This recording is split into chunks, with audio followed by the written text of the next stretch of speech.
अमीर देवरानी दहेज में लाई एसी और फ्रिज। एक समय की बात है, संगीता अपने दोस्त के घर जाती है और अपनी दोस्त से मिलकर बहुत खुश होती है। दोस्त पूछती है, और बताओ बहन संगीता कैसी हो? संगीता बोलती है, मैं बहुत ठीक हूँ बहन, तू बता तू कैसी है? सहेली बोलती है, मैं भी बहुत ठीक हूँ। संगीता बोलती है, मैं ठीक तो बहुत हूँ, पर अपने बेटे के लिए रिश्ता देख रही हूँ। सहेली बोलती है, तुम्हारे तो बेटे की शादी हो चुकी है ना संगीता, फिर तुम्हें रिश्ता देखने की क्या आवश्यकता पड़ गई? तुम्हारे तो बेटे की वैसे भी शादी हो चुकी है।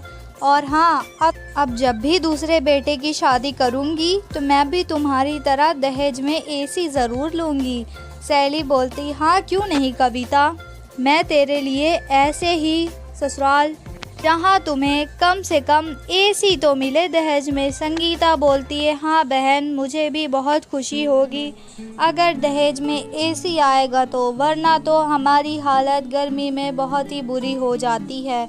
और तुम तो जानती हो कि आजकल गर्मियाँ भी कितनी पड़ने लगी हैं। सहेली बोलती है, हाँ संगीता तुम परेशान मत हो, मैं बिल्कुल ऐसे ही तुम्हारे लिए एक ऐसा घर ढूंढूंगी जहाँ से कम तुम्हारी बहू एसी तो लेकर आ ही सकती है।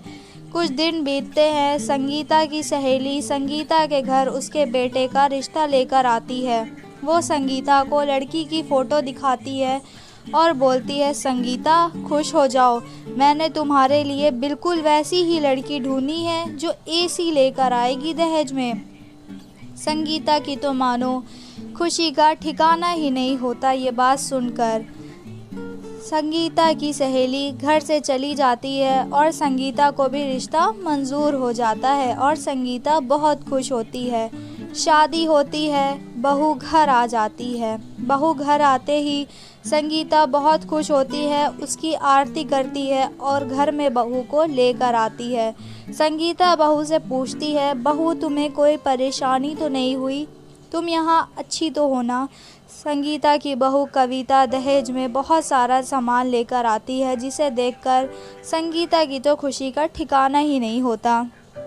संगीता बहुत प्यार से अपनी बहू से बातें करने में लग जाती है और कविता बोलती है कि माँ जी, अब क्या आप मुझसे यहाँ खड़ी होकर बात ही करती रहेंगी? मैं बहुत थक गई हूँ, मुझे नींद आ रही है, मुझे मेरे कमरे में जाना है। संगीता बोलती है, हाँ बेटी अभी चली जाना, पर कविता कहती है, नहीं माँ जी, मुझे अभी मेरे कमरे में जाना है क्योंकि मुझे बहुत गर्मी लग रही है। संगीता कविता को कमरे में लेकर आती है। वैसे ही कविता बोलती है, अरे माँ जी, यहाँ तो एसी तक नहीं है। अच्छा हुआ मेरे बाबा ने मुझे दहेज में एसी दे दी, वरना ऐसी गर्मी में मेरा क्या हाल होता। संगीता बोलती है, तुम क्या बेटी यहाँ एसी लगवाओगी? मैं तो एसी हॉल में लगवाने की सोच रही थी ताकि सभी लोग एसी का मज़ा ले सके। कविता बोलती है, क्या आपने मुझे समाज सेवक समझ रखा है कि मैं अपने बाप की दी हुई एसी उठाकर आपको दे दूँ? मैं तो यहीं एसी लगाऊंगी और यहीं बैठूंगी। आपको जो करना है आप कर लीजिए, और एसी तो मेरे कमरे में ही लगेगी और इसके आगे मुझे कुछ नहीं सुनना। एसी कविता के कमरे में लग जाती है। एक दिन सास पानी पीने के लिए कविता के कमरे में जाती है और बोलती है, वाह, छोटी बहू के फ्रिज लाने से तो घर में कमाल ही हो गया। अब मुझे रोज़ की तरह गर्म पानी नहीं पीना पड़ता, मैं तो फ्रिज से ठंडा ठंडा पानी निकाल कर पीती हूँ। तभी कविता आती है, बोलती है, माँ जी, ठंडा पानी तो आप बहुत मज़े से पी रही हैं, उसी तरह आप हमारे कमरे की सफाई भी तो कर सकती हैं। आप सफाई क्यों नहीं कर देती मेरी कमरे की? संगीता बोलती है, बहू क्या मैं तुम्हारे कमरे की सफाई करूँगी? कविता बोलती है, हाँ क्यों नहीं, आप कर सकती हैं। बहू संगीता नौकरों की तरह अपने ही बहू के कमरे में झाड़ू लगा रही होती है। संध्या को देखकर बिल्कुल अच्छा नहीं लगता और बोलती है, क्या देवरानी जी, आप इतना भी नहीं कर सकती कि अपने कमरे में झाड़ू लगवा लें? कविता नाराज़ हो जाती है और बोलती है कि मैंने अपने घर में आज तक एक गिलास भी नहीं उठाया, तो मैं भला यहाँ झाड़ू क्यों लगाऊं? संध्या बोलती है, ऐसी कोई बात नहीं है देवरानी जी, आप भी तो यहाँ झाड़ू लगा सकती हैं ना। ये दोनों बात सुनकर गुस्सा हो जाती हैं संध्या पर और संध्या को बोल देती हैं कि कमरे से निकल जाओ। सास और कविता संध्या को भगा देती हैं। संध्या बेचारी बहुत परेशान हो जाती है। कुछ समय बीतता है, ये लोग संध्या को ही उल्टा बातें सुनाने लगती हैं कि अगर आपकी इतनी ही औकात थी तो अपने दहेज में एसी और फ्रिज लेकर आना चाहिए था ना। संध्या बोलती है, देवरानी जी ऐसा मत कहिए, क्योंकि मेरे माँ बाप गरीब हैं और मैं दहेज में ये सब नहीं ला सकती। कविता बोलती है, अगर नहीं ला सकती तो निकल जाओ यहाँ से, तुम्हारा यहाँ कोई काम नहीं है। संगीता भी संध्या को भगा देती है और वो भी उसको वहाँ से निकल जाने को कहती है। संध्या बेचारी दोनों की बातें सुनती रह जाती है और बहुत परेशान हो जाती है।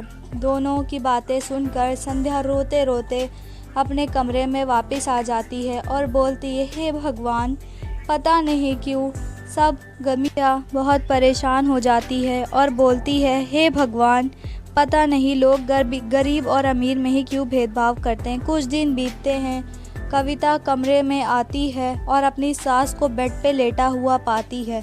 तब वो सास से बोलती है, क्या माँ जी, आप हमेशा मेरे कमरे में ही लेटी रहती हैं। मुझे पसंद नहीं है कोई मेरे कमरे में लेटे और मेरी एसी की ठंडी ठंडी हवा खाए। इतना ही शौक़ है तो अपने कमरे में एसी लगवा लीजिए।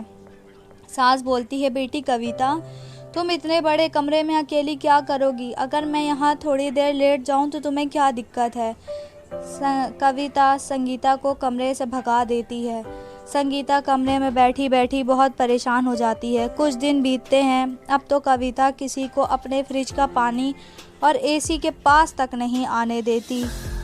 जब कुछ दिन बीत जाते हैं, संगीता के पूरे शरीर पर खमौरियाँ आ जाती हैं और वो सोचती है कि घर में एसी और फ्रिज होने का भी क्या फ़ायदा, जब बहू बैठने ही नहीं देती। वो अपने पूरे शरीर पर खुजली करने लग जाती है।